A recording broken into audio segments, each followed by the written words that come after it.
Olá, pessoal. Espero que todos vocês estejam bem. Estamos nós nessa nova fase de retorno aí depois de duas semanas no ensino, né? Ensino totalmente à distância. Então estamos nós nessa nova fase de revezamento de alunos novamente. O que eu queria trabalhar com vocês hoje, na questão desse nosso vídeo, e deixar claro também que esse ano nós ainda não conseguimos fazer uma formação como foi a do ano passado. Por quê, pessoal, que nós não conseguimos? Porque nós estamos num vai e volta bem grande, não é? E dentro desse vai e volta que nós estamos, logicamente, devido à pandemia, é ela a culpada, vamos dizer assim, por tudo isso, muitas dúvidas, elas acabam sendo recorrentes da questão da própria responsabilização de cada um de nós dentro da educação especial e inclusiva, dentro do nosso trabalho. Então, eu procurei fazer, né, esse slide, esse vídeo de hoje. Pode até parecer repetitivo, mas eu ouço, sou eu que recebo, não é, os comentários de vocês, as dúvidas, os questionamentos. Então, se há dúvidas e há questionamentos ainda sobre determinadas questões, nós temos que parar e conversar sobre essas questões, correto? Então, nós vamos conversar novamente sobre a responsabilização dentro desse processo do trabalho em conjunto da educação especial e inclusiva, do trabalho conjunto de todos nós envolvidos. A palavra em conjunto, em parceria, ela é o lema da nossa discussão. Isso nós não podemos nos esquecer. Então, para termos bem claro, quem é o aluno da educação especial? Então, nós temos a resolução 68. A resolução 68 é a que coordena o trabalho da educação especial. Tudo que nós fazemos é com base nela. Não é nada que nós inventamos e tiramos da nossa cabeça. Nós temos uma resolução a seguir. Essa resolução, ela é de acordo com a política pública nacional, na perspectiva da educação inclusiva, política pública nacional de educação especial, na perspectiva da educação inclusiva, e ela traz o quê?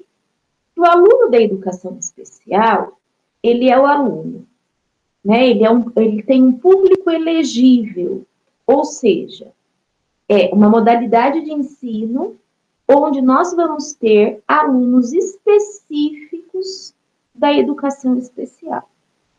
Quem são esses alunos específicos?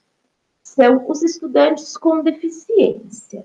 As deficiências sensoriais, que é a visual e a auditiva, a deficiência cognitiva, que é o deficiente intelectual, e a deficiência física. Então, são essas 4 deficiências que fazem parte do público-alvo da educação especial. Quem mais faz parte? Os alunos com autismo e os alunos com altas habilidades e superdotação. Esse público, pessoal, é o público que tem o direito garantido na resolução, às salas de recurso. Os nossos demais estudantes da educação inclusiva, eles não são da educação especial. Então, eles não frequentam as salas de recurso, correto? Bem, existe, então, uma diferença entre o que é uma dificuldade e o que é um transtorno. Então, quando nós pensamos nas dificuldades de aprendizagem, é algo passageiro, é algo que esse aluno ele não vai ter um diagnóstico, porque podem acontecer múltiplas causas para essa dificuldade. Quando o nosso estudante ele apresenta uma dificuldade de aprendizagem, ele não tem um diagnóstico, é algo externo, não é algo neurológico, não é algo interno.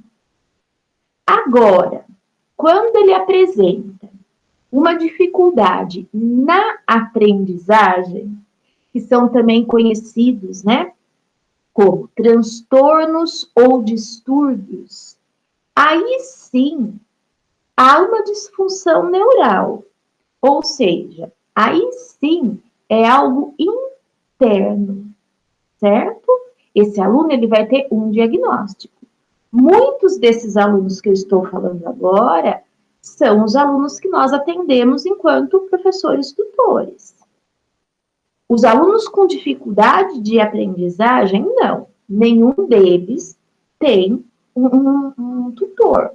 Por quê? Porque a falta de um diagnóstico, primeiro precisa saber o que essa criança tem. É algo externo? Né? São fatores externos? Então, há outras formas aí de trabalho. Quais são, então, os transtornos? Entra dentro dos transtornos de aprendizagem a dislexia, o TDAH, a descalculia, a falha no processamento auditivo. Transtornos, né? Muitos desses que nós temos tutor para esses alunos. Então, essa é a diferença. Nós temos públicos diferenciados.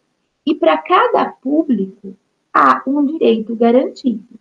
No caso da educação especial que nós vimos anteriormente, esses sim são os alunos das salas de recurso.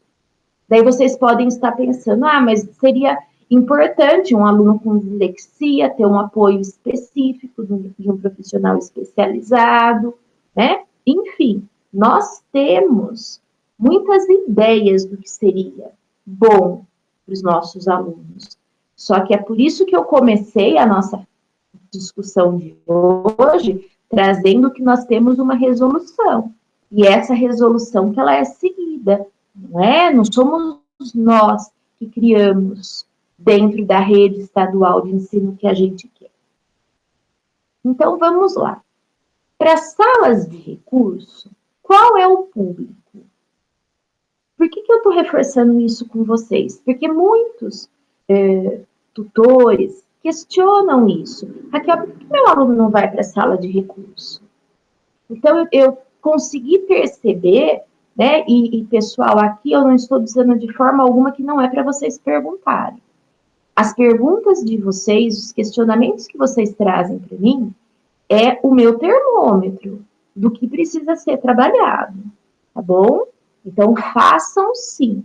Eu estou totalmente à disposição para vocês tirarem dúvidas, para vocês trazerem os questionamentos que vocês têm, e a partir disso, vocês que estão aí diretamente na escola, eu desde o ano passado estou um pouco mais afastada, né, da escola no sentido presencial, por fazer parte do grupo de risco, eu fui pouquíssimas vezes do ano passado para esse ano na escola, então vocês que estão diretamente na escola, vocês são esse termômetro para mim, do que a gente precisa.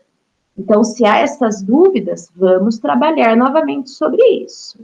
Então, o aluno público-alvo da sala de recurso, ele é o aluno da educação especial. Mas quem é, Raquel, o aluno da educação especial? Novamente, falando para vocês. os alunos com as 4 deficiências, lembrando que não há sala de recurso para deficiência física, só física. O aluno com deficiência física, ele vai para a sala de recurso se ele tem uma deficiência múltipla, ou seja, se ele tem uma deficiência intelectual associada e também se ele tem uma deficiência sensorial associada, ou seja, uma deficiência visual e uma deficiência auditiva, ou até mesmo se ele tem um nível de autismo. Na nossa diretoria, nós não temos sala de recurso para altas habilidades. Por quê? Porque nós não temos o público, correto? Então, como nós não temos público, nós não... essas salas, elas não existem. Ou seja, nós não temos alunos com altas habilidades nas nossas escolas, devidamente diagnosticados. Sala de recurso, sempre no contraturno. Então, o aluno vai para a sala regular e no contraturno ele vai na sala de recurso fazer o atendimento com o professor especializado. Esse atendimento é o professor da sala de recurso que faz essa mediação, essa análise de quantas aulas ele vai no dia, quantos dias ele vai por semana, logicamente que dentro do que a resolução 68 traz, porque a resolução 68, ela também vai trazer para os professores de sala de recurso uma autonomia nessa questão, mas uma autonomia dentro do que é proposto. Então, o mínimo de aulas que o aluno tem, o máximo de aulas que o aluno tem, e o professor da sala de recurso faz essa baliza do que é importante para cada tipo de aluno. Se o atendimento vai ser individual, se o atendimento vai ser em pequenos grupos, certo? Então, é ele que faz essa organização. Bem, todo aluno, da educação especial, ou seja, toda a rede de ensino, seja municipal, estadual ou privada, ela deve oferecer o atendimento educacional especializado, certo? Isso deve ser garantido por todas as redes. O que acontece é que, às vezes, determinada família, ela não quer levar no atendimento de sala de recurso por algum motivo, certo? Então, a escola, ela vai, logicamente, colocar a importância da sala de recurso, mas a frequência, ela é facultativa para o aluno, não é facultativa para a rede. Todas as redes têm que garantir. Agora, se o aluno, por algum motivo, a família não autoriza a frequentá-lo, porque ele faz muitos outros atendimentos médicos, enfim, por N fatores, infelizmente, essa família, ela tem direito a isso. Então, a sala de recurso, ela é obrigatória ser oferecida por qualquer rede de ensino, mas é facultativa a frequência para os alunos. Alguns documentos ficou na dúvida se era para ser feito, se o tutor que tinha que fazer. Então, quando vocês ouvirem, esses nomes, anexo 1, que é a avaliação individual, avaliação inicial, desculpe, é uma ação da sala de recurso.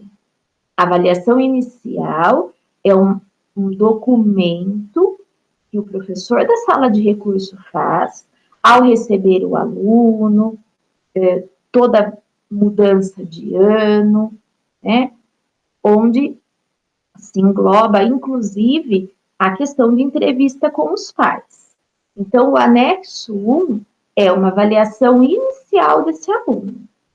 onde, nesse documento, grande parte dele ajuda e muito o professor da sala de aula regular e vocês, tutores, a terem um parâmetro de quem é esse aluno, para pensar, inclusive, na adaptação curricular. Tinha uma formadora nossa no CAP, que não está mais, e ela usava, né, o termo foto. O anexo 1, a avaliação inicial que o professor de sala de recurso faz, é uma foto desse nosso aluno. Então, isso é importante nós termos, nós sabermos, não é? Pedir esse documento para que vocês tenham uma visão de como uma pessoa especializada entende esse aluno, que é um conjunto com o professor de sala de aula e em conjunto com o tutor na questão da responsabilização. O professor da sala de recurso, ele também vai ter o anexo 2, que é o plano dele, o plano de atendimento dele, correto? O que ele vai trabalhar em sala de recurso, o que ele vai desenvolver com esse estudante. E nós temos a adaptação curricular, que é o anexo 3. O que eu quero deixar bem claro para vocês, porque dentro desse ponto é uma das maiores dúvidas. É o professor da sala de recurso que faz a adaptação curricular? Não, não é de responsabilidade dele, correto? Ele vai dar, sim, um apoio, como eu já disse anteriormente, para o professor de sala do ensino comum e também a questão da tutoria. Então, o professor de sala de recurso, ele é um apoio nesse sentido, mas não é de responsabilidade dele. A gente fala, o meu aluno vai para a sala de recurso, então a professora X, ela vai mandar para mim tudo que é para eu trabalhar com ele, já adaptado, né? Não é a função dele isso. Agora, pessoal, volto a falar, quando nós pensamos no trabalho, o PAE, o público-alvo da educação especial, nós não temos como pensar no nosso trabalho fechado, certo? Nós temos que pensar em um apoiar o outro. O trabalho da sala de recurso é importante na parceria também com os demais professores, com os demais profissionais que têm a responsabilização para esse aluno. Isso nós não podemos nos esquecer, correto? A responsabilidade, ela é conjunta. Bem, a adaptação curricular, que é algo tão falado, né? É algo tão discutido e traz tantas dúvidas. Nós vamos conversar muito sobre adaptação curricular. O que acontece quando nós pensamos em adaptação? O que a resolução propõe, o que os estudos trazem, é que a adaptação curricular não é mudar o que os demais alunos estão trabalhando.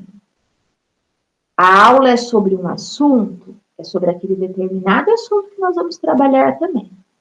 Mas na condição de cada estudante. Então, se é uma produção de texto e esse nosso aluno ainda não escreve texto, eu posso trabalhar essa produção com ele, que vai estar dentro da mesma habilidade, de várias formas. Eu posso trabalhar com palavras, eu posso trabalhar com frases, eu posso trabalhar com identificação de figuras, eu posso trabalhar com palavras que apareciam no que o professor colocou, o professor de sala colocou no que era para ser produzido e palavras que não apareciam para ele separar. Então, a adaptação curricular, ela é nesse sentido. É dentro do que está sendo trabalhado com o nosso aluno, mas a cobrança, a exigência desse nosso, do que esse nosso aluno vai fazer, é isso que vai ser modificado. Essa exigência, ela é como na condição dessa criança. E uma outra pergunta que é muito recorrente é quem faz? Então, eu já falei isso algumas vezes e eu quero deixar isso bem claro de novo, né? E qualquer problema que vocês tiverem quanto a isso, pessoal, vocês podem me procurar. A resolução 68, mesmo a resolução 61, que era anterior, ela deixa claro para nós que a adaptação curricular, ela é do professor de sala comum. Por quê? Porque na resolução não há o tutor. Então, a Secretaria da Educação do Estado de São Paulo, ela entende que se o aluno da educação especial, ele vai para a sala de recurso, ele tem esse professor especializado, que faz essa documentação, essa foto da criança, eles em parceria, de forma de apoio, o professor de sala de recurso com o professor de sala regular, eles podem sim discutir sobre isso. Então, a resolução, ela traz isso para nós, que é função do professor de sala comum, correto? Voltando a falar, com parceria com a sala de recurso. Só que as ações judiciais, ou seja, as ações pelas quais os tutores trabalham, nessas ações, o que é trazido de forma bem específica, que é responsabilidade do tutor o papel de desenvolvimento pedagógico dessa criança. Então, quando nós pensamos no aluno que tem um professor tutor, nós não podemos tirar a responsabilidade do professor da sala comum, porque a resolução prevê. E também nós não podemos tirar a responsabilidade do tutor, porque a ação judicial prevê. Então, como que é feito isso? Como que é a proposta que a gente pede para que vocês trabalhem e que vocês procurem desenvolver essa ação? É na parceria. Ou seja, a responsabilização, por isso que eu trouxe, inclusive, esse título da nossa discussão de hoje, essa responsabilização, ela é uma responsabilização conjunta de todos. Eu estou fora disso como PCNP? Logicamente que não. Né? Então, é uma adaptação, é uma responsabilização conjunta, onde todos nós, cada um na sua função, vai trabalhar tudo isso. Então, o plano que vai ser feito para essa criança, a forma de atendimento para ele na sala comum, é em parceria. O que o professor da sala regular vai trabalhar? Passar para esse tutor, né? Passar para esse tutor o que ele vai discutir, para que esse tutor ele consiga preparar uma adaptação anterior para esse nosso aluno. Preparei uma adaptação anterior, olha, professor, eu fiz assim, será que vai contemplar a habilidade que você quer? Ou seja, a habilidade que o currículo propõe. Lógico, pessoal, que essa habilidade, os nossos alunos da educação especial, na sua grande maioria, eles ficam nas habilidades essenciais, nas habilidades estruturantes. Mas todo prédio, por mais alto que seja, ele tem uma estrutura. Então, nós partimos dessa estrutura. Esse slide que eu preparei, pessoal, ele é grande. Então, o que é a minha proposta com vocês? Nós conversamos até aqui, até um determinado ponto que eu queria chegar. Nós vamos dar um tempinho para vocês descansarem de me ouvir, eu também tomar uma aguinha, e depois a gente volta com uma parte 2 dessa nossa apresentação. Assim não fica muito cansativo para vocês. Pode ser?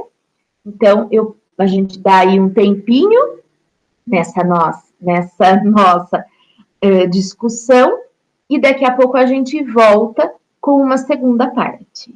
Muito obrigada pela atenção de vocês até agora.